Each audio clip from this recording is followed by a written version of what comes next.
Hello everyone, स्वागत है आप सभी का। आई होप आप लोग बहुत अच्छे होंगे। तो फ्रेंड्स, इस वीडियो में हम बिहार एसटीईटी एग्ज़ाम का आंसर की कब तक जारी होगा, नॉर्मलाइजेशन के बाद आपके पासिंग मार्क्स कितने होने वाले हैं, कितने पे चाहे वो मेल हो चाहे फीमेल हो, कितने नंबर पे वो पास करने वाले हैं, ये पेपर और 1 और 2 दोनों के लिए ये वीडियो है। तो आप ज़रूर देखिएगा। जो भी बिहार एसटीईटी का एग्ज़ाम दे रहे हैं उनके लिए ये वीडियो बहुत ही हेल्पफुल होने वाला है, क्योंकि अभी जैसे कि आपको पता है कि बिहार एसटीईटी का एग्ज़ाम चल रहा है और पेपर 1 का एग्ज़ाम ख़त्म हो चुका है। पेपर 2 का एग्ज़ाम अब चल रहा है। तो बच्चे पेपर 1 वाले खास करके बच्चे अभी सोच रहे होंगे कि कब आंसर की रिलीज किया जाएगा। तो अभी मैं आपको बिल्कुल प्रूफ के साथ 2024 का कैसे आपका कब एग्ज़ाम हुआ था, कब उसका आंसर की जारी किया गया था, एकदम प्रूफ के साथ मैं आप लोग के साथ अभी शेयर करने वाली हूँ। तो पहले जान लेते हैं कि कितने अंक वाले क्वालिफाई माने जाएंगे। तो इस वीडियो में आगे बढ़ने से पहले चैनल पर अगर पहली बार आए हैं तो चैनल को सब्सक्राइब जरूर कीजिएगा। जो भी student Bihar STET BPSC TRE 4.2 की तैयारी कर रहे हैं, आपको टाइम टू टाइम इस चैनल के माध्यम से अपडेट किए जाते हैं, तो ज़रूर इस चैनल से जुड़ जाइएगा। तो पहले जानते हैं कि कितने अंक वाले क्वालिफाई माने जाएंगे। तो बात करें सामान्य वर्ग के लोगों को, यानी कि जनरल कैटेगरी के लिए, तो जनरल कैटेगरी के लिए क्वालिफाई अंक जो होंगे वो आपके 75 अंक है। मतलब टोटल आपके 150 नंबर का एग्जाम 150 नंबर का आपका पेपर होता है, उस 150 में जनरल कैटेगरी वाले को, बिहार के जनरल कैटेगरी मेल, यहाँ पे मैं आपको बता दूँ ये मेल के लिए है, फीमेल के लिए नहीं है, बिहार के मेल के लिए है। 75 अंक लाना जरूरी है। इसमें आपको दूसरे राज्य के भी अभ्यर्थी शामिल है, यानी कि आपके अदर स्टेट वाले भी इसमें शामिल है। बिहार के मेल कैंडिडेट के साथ साथ, जनरल मेल कैंडिडेट के साथ साथ अदर स्टेट के, चाहे वो मेल हो चाहे वो फीमेल हो, इसमें कहीं भी कंफ्यूजन नहीं रखना है आपको, क्योंकि आपके ये दोनों के लिए 75 अंक ही लाना है अगर आप अदर स्टेट से हैं। तो बात करें अगर पिछड़ा वर्ग के लिए, तो पिछड़ा वर्ग के लिए आपको 68.25 नंबर लाना है। अब आप सोच रहे होंगे कि दशमलव में कैसे नंबर आ जाएगा, 150 नंबर का है, कोई नेगेटिव मार्किंग नहीं है, लेकिन जब आपका नॉर्मलाइजेशन होगा तो आपका ये 68.25 दशमलव में भी नॉर्मलाइजेशन के बाद आपके मार्क्स आते हैं। अब यहाँ पे जैसे 75 अंक है, लेकिन अगर आपके नॉर्मलाइजेशन के बाद आपके मार्क्स आते हैं 74.90, 99 भी आ गए, मान लीजिए 74.99 आ गए, तो भी आप डिसक्वालीफाई माने जाएंगे। आपको एटलीस्ट 75 एकदम नंबर लाना ही है। 75 प्लस हो जाए तो बहुत अच्छी बात है। अगर आपके 74.99 आ रहे हैं तो आप डिसक्वालीफाई माने जाएंगे। उसके बाद आपके पिछड़ा वर्ग के लिए कितने हैं, 68.25 नंबर लाना है। ईडब्ल्यूएस के लिए आपको नंबर ईडब्ल्यूएस मेल के लिए यानी इसमें सामान्य वर्गों के लिए है इसी में ईडब्ल्यूएस जनरल ईडब्ल्यूएस वाले या फिर जनरल कैटेगरी वाले 75 अंक बॉयज के लिए है। और फीमेल ईडब्ल्यूएस की अगर बात करें तो फीमेल यहाँ पे फीमेल के नंबर के लिए आपको 60 नंबर किसी भी कैटेगरी के लिए 60 नंबर, ईडब्ल्यूएस नहीं, यहाँ पे ईबीसी के लिए 63.75 नंबर एससी एसटी के लिए लाना है। किसके लिए, एससी एसटी के लिए आपको 63 मतलब अनुसूचित कास्ट की है या अनुसूचित जनजाति कास्ट के जो भी है उनको 63.75 नंबर लाना है। यानी कि मान के चलिए आपको 64 नंबर यहाँ पे आपका लाना है। कितने नंबर लाने हैं, 64 प्लस अगर आपके नंबर आ रहे हैं तो आप बिल्कुल सेफ है। और वहीं बात करें आपके ओबीसी एससी एसटी चाहे किसी भी कैटेगरी की फीमेल है तो आपको 60 नंबर क्वालिफाइंग आपका नंबर है। तो एसटीईटी परीक्षा में पेपर 1 और पेपर 2 दोनों होते हैं। पेपर 1 में माध्यमिक विद्यालय के शिक्षक की भर्ती के लिए आयोजित किया जाता है, जबकि पेपर 2 आपके उच्च माध्यमिक शिक्षक भर्ती के लिए आयोजित किया जाता है। तो महिला और दिव्यांग के लिए आप लोग याद रखेंगे, यानी कि बिहार की महिला, अदर स्टेट की महिला नहीं, यहाँ पे आपके बिहार की महिला हो चाहे वो किसी कैटेगरी की हो, एससी हो, एसटी हो, जनरल हो, ओबीसी हो, सभी के लिए 60 नंबर आपका क्वालिफाइंग नंबर है। वहीं आपके दिव्यांग के लिए भी 60 नंबर क्वालिफाइंग नंबर है। तो ये रहे आपके पासिंग मार्क्स। अब जो है बात करते हैं कि आंसर की जो है कब तक जारी होगा।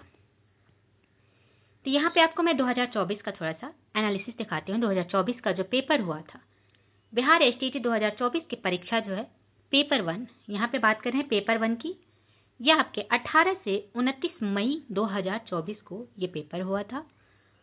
और पेपर 2 की अगर बात करें तो पेपर 2 का जो है 11 से 20 जून 2024 के बीच में पेपर 2 का आयोजन किया गया था।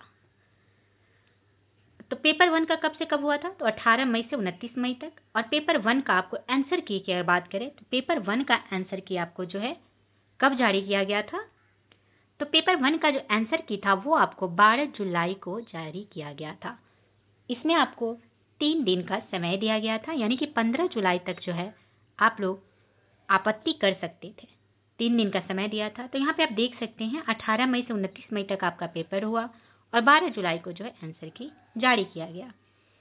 और यहाँ पे आप देख सकते हैं पेपर 2 का एग्जाम कब हुआ था, तो 11 जून से 20 जून 2024 तक पेपर 2 का एग्जाम हुआ था। अब इसका अगर बात करें तो ये 17 जुलाई को जो है ये इसका आंसर की जारी हुआ था। तो कहने का मतलब आपका ये है कि आपका जब पेपर जो है 2025 में जो भी स्टूडेंट एग्जाम दे रहे हैं, तो 2025 का जो है पेपर 1 का एग्जाम आपको 14 अक्टूबर से 31 अक्टूबर तक हुआ है। जो भी पेपर 1 का एग्जाम दिए हैं उनका एग्जाम आपको 14 अक्टूबर से लेकर 31 अक्टूबर तक कंडक्ट कराया गया था। वहीं पेपर 2 का जो है आपको कब से कब तक हुआ, तो 1 नवंबर से 16 नवंबर तक आपका पेपर 2 का जो है 11-12 का एग्जाम आपको 1 नवंबर से 16 नवंबर तक कंडक्ट होने वाला है। यानी कि आपका जो है अभी रनिंग है, आपके चल रहा है। पेपर 2 का जो है एग्जाम आपका चल रहा है, 1 नवंबर से स्टार्ट हुआ है और ये एग्जाम आपका लास्ट 16 नवंबर तक चलने वाला है। तो अगर बात करें यहाँ पे जैसे कि 18 मई 29 मई को 2024 में एग्जाम हुआ था, तो इसका आपको कब दिया गया था, तो 12 जुलाई को। वहीं 11 जून से 20 जून का था, इसका आपको 17 जुलाई को दिया गया था।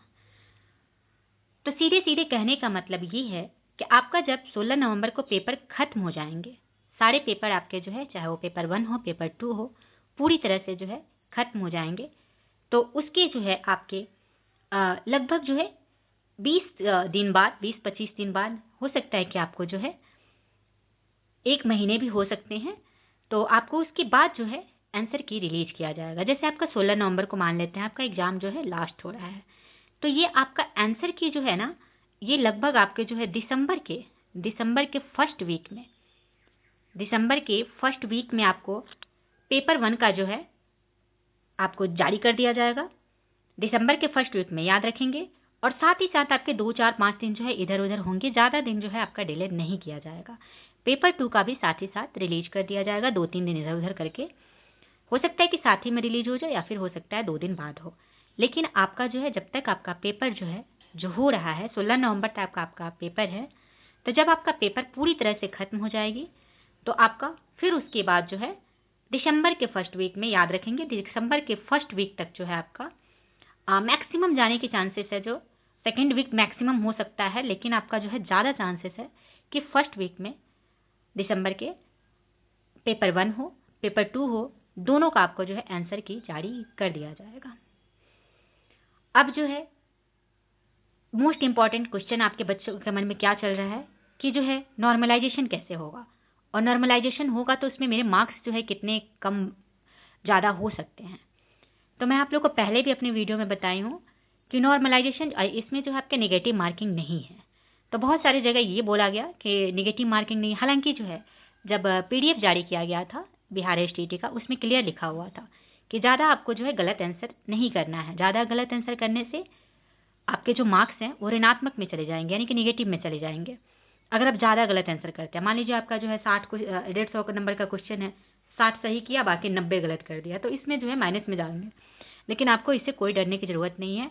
आपने जितना भी किया है, बस आपके जो पासिंग मार्क्स है उससे आपको +5 लेकर चलना है। जैसे 75 नंबर आपके जो है पासिंग मार्क्स है, तो कम से कम जो है 80+ आपको मार्क्स लेकर चलना ही है। लड़कियों का जैसे 60 है तो उनको जो है कम से कम 65+ मार्क्स लेकर चलना है। इससे क्या होगा, अगर आप 65+ मार्क्स लेकर चलेंगे तो जब नॉर्मलाइजेशन किया जाएगा तो उसमें आपके जो है एकदम सेफ स्कोर में आप रहेंगे। या फिर हो सकता है कि आपका जो है 60 नंबर के आप 65 प्लस लेके चले, तो ये भी हो सकता है कि आपके जो शिफ्ट रहे होंगे वो काफ़ी हार्ड रहे होंगे, तो इसमें हो सकता है कि इसमें माइनस भी चला जाए। तो हो सकता है जैसे 60 पे है तो हो सकता है कि इसमें प्लस भी चला जाए, जिसका मतलब हार्ड शिफ्ट नहीं रहा उसका प्लस हो जाता है, माइनस हो जाता है, और जिसका हार्ड शिफ्ट रहे उसको प्लस में कर दिए जाते हैं। तो आपको जो है कम से कम 5 से 7 क्वेश्चन जो है एक्स्ट्रा लेकर चलना है, प्लस में लेकर चलना है, तभी जाके जो है आप इसमें क्वालिफाई कर पाएंगे। रही बात आपको एसटीईटी क्वालिफाई करना, एक बहुत इंपॉर्टेंट चीज़ है। जब तक आप एसटीईटी क्वालिफाई नहीं करेंगे तो आपका जो है जो आने वाली शिक्षक भर्ती है बीपीएससी टीआरई 4.0 जिसका नाम है, उसमें आप एलिजिबल नहीं हो पाएंगे। तो कैसे भी करके आपको तो जो है एसटीईटी को ऐसे भी क्वालिफाई तो करना ही है। यह आपका जो है एक आधार है। जब तक आप यही क्वालिफाई नहीं करेंगे, आगे की जो है आपकी जो आने वाली शिक्षक भर्ती है उसमें आप जो है एलिजिबल नहीं हो पाएंगे। फिर आपकी जो है मान लीजिए पूरी साल जो है बर्बाद हो जाएगी। अब फिर से जो है एसटीईटी पता नहीं कब होगी कि नहीं होगी। कितना मुश्किल से आंदोलन कर करके आप लोग एसटीईटी का जो है अपनी मांग को रखे और मांग को जो है पूरा किया गया। तो कहीं ना कहीं जो है इसको पास करना बहुत ज़रूरी है।